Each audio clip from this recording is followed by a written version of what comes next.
Today we're at the brand new Engadine Skatepark, and this place looks so damn fun. This is basically a knockdown rebuild of the original park that used to be here, which I'm gonna have to show you in a minute because that place was whack. And this new version really is a massive upgrade. But this new park was designed by Place and Baseplate Design and built by Revolution, which are the same people that built the sick park over at Miranda. So we already knew this park was gonna turn out good. So the numbers are a bit confusing on this one since the Sutherland Shire media release says it's a $6.2 million upgrade to the Cooper Street Reserve here, which is this whole area. But the All Abilities playground here cost $2.7 million. And the new skate park and facilities here, including the demolition of the park, construction of the new park, parkour course, fitness area, the basketball court, the access path, the landscape works, and the amenities here cost roughly $1.6 million. So that, as well as the 2.7 that the playground cost, adds up to about 4.35 million. The pump track that's here and all of the lighting was not included in those costs, so I'm not sure if that's where the other 1.8 million came from. So as you can see, the numbers are a bit confusing here. Either way, there's a sick new skate park here, and it's a massive upgrade from what used to be here. So let's get into the skate park tour. So the entire Cooper Street Reserve here has the toilet block behind those trees at the back, the All Abilities playground over there, which is massive. We've got the parkour section, the basketball courts, and then the fitness section is here just next to the pump track, and then the skate park's on the other side of that. Let's get into the skate park tour, starting with the pump track here. So the pump track looks sick. It kind of reminds me of the one at Beaumont Hills that's separate from the skate park as well. Concrete, it's got all these turns and all these waves and stuff, and there's nothing in the middle, so it's sick. So on the other side of the pump track, we have the roll-in, which begins the skate park, I guess, but there's a little kink in between those two banks with a little curved ledge on top, which is a cool kind of feature. But roll-in starts you off here, so you can hit the out rails, the out ledges, the down hubbers or the down rails, and the stairs as well. But the rail in the middle is mirrored, so you can hit it front side and back side down the stairs, or you can hit the outside if you want to skate a bigger rail. Further down from that is what every skate park should have, a nice basic long round flat bar, nice little manual pad slash ledge here.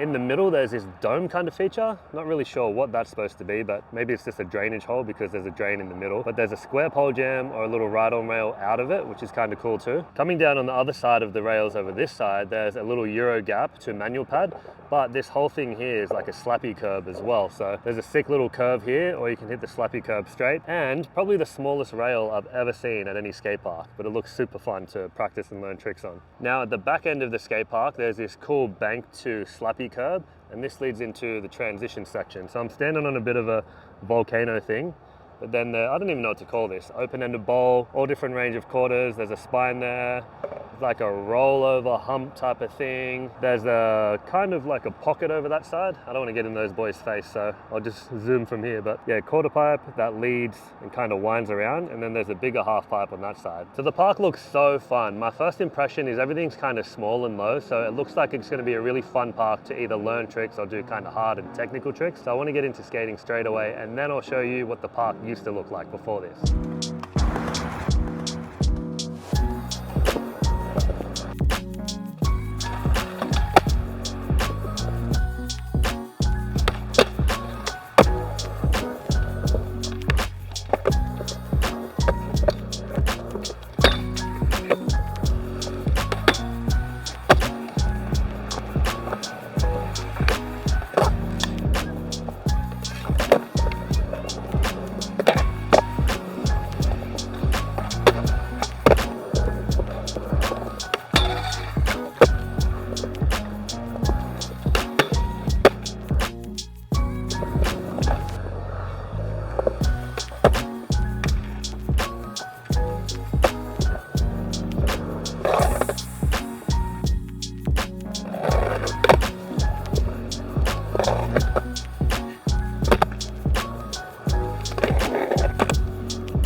this is what the original park before this used to look like, and I have no idea who built it, how much it cost, or when it was built, but as you can see, so much about this skate park is wrong. The biggest problem that I heard was that the transition from the banks to the flat ground was just way too sharp, and it felt like you were almost wall-ing to either get up onto the bank or to get to the flat ground. I've actually been to this park once before, and I don't remember it being that bad, but I don't remember having a good time at this original park, so that's just saying something. There's nothing notable about it for me, nothing positive anyway. The biggest problem that I was facing is that the flat bars that they have there are off to the side up on this elevated gutter here. I don't know if they maybe ran out of room or they didn't know where to put the flat bars and they had that in the budget, so they just stuck them off to the side here. But there's hardly any run up for either of them. One of them was like a double shotgun rail and the other one was square, so horrible choice either way, but it's just one of the funniest things I've seen at the skate park, having the flat bars off to the side like that. Another thing that I remember struggling with was this flat ledge here. It's got an actual round rail as the coping on the side of it, and I'm always complaining saying I want a round rail at every skate park, but not on the ledge. For some reason, I just remember struggling so much with that. So the skate park's kind of whack. I'm sure if you're a scooter rider or maybe a bike rider, you would have had a better time than skaters did, but I don't know one skater that enjoyed any type of sessions at this skate park. I especially didn't. So it's sick to see how far this area has come and how sick the new Engadine Skatepark is compared to what was here before that. So as I was just skating around, I'm having so much fun at this park like I knew I would. I've come up with 5 tricks that I really want to do here, so I'm hoping I can knock them out. I'll be super happy and proud. So I'm going to get into that, try and knock out these 5 tricks, and then I'll get into the positives and negatives of the park.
Alright, this park is super fun. So many rails, so many ledges. I knew I was going to have a lot of fun at this park, and I did. So positives, I would say there's absolutely everything here. I was actually taking a look at the park trying to see what isn't here. There's quarter pipes, half pipes, there's a spine, flat bars, flat ledges, down rails, down ledges, out rails. There's stairs, there's slappy curbs, there's pole jams, there's manual pads, there's a Euro gap, there's a pump track, there's like literally everything. Let me know if there's something that isn't here, but I think this skate park has literally everything. So the variety is sick here. Another positive is the different sizes of everything too. So like I said, everything looked small. The only thing that's pretty big here is maybe the big half pipe at the back and the out rail. If you're skating it out of the bank, it's a lot easier to hit, but if you're skating it from flat, the rail's pretty high. Besides those two things, everything's pretty small, so it's a really good progression park. There's little manual pads, there's little curbs, the flat bar is quite small. There's that baby rail down the end of the Euro gap. Even the curbs on the Euro gap, you can use them as ledges and manual pads as well. And with the stairs, you can skate the rail from the stair side on the inside, which makes it a lot smaller, or if you want a more natural kind of sized rail, you can skate it from the outside. When it comes to the transition section too, there's smaller quarter pipes leading all the way up to the big ones, there's bowl corners, there's a spine, so much variety, so much room for progression. I think they actually nailed this park, and I had so much fun. So like I said, there's a big toilet block on the other side of the reserve here. There's lots of water bubblers, there's lots of rubbish bins. The park has lights as well, and I heard from one of the locals that the lights are on till 9 PM, which is pretty sick. The parking for this place is actually on the other side of the reserve reserve too, near where the toilets are. I didn't know that, so I kind of just parked in one of the side streets and just walked across the road to the skate park, which wasn't a big deal either. There's 3 big shaded areas around the park too, one at the top of the roll-in, one towards the bottom of the where you start off at the Euro Gap, and then one over towards the basketball court. I found that massive $2.7 million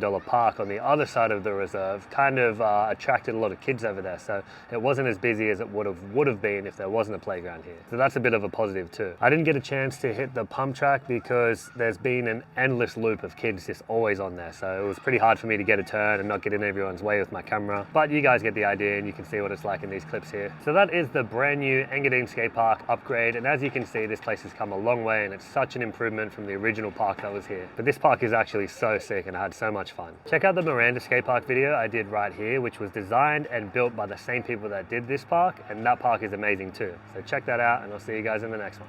Peace.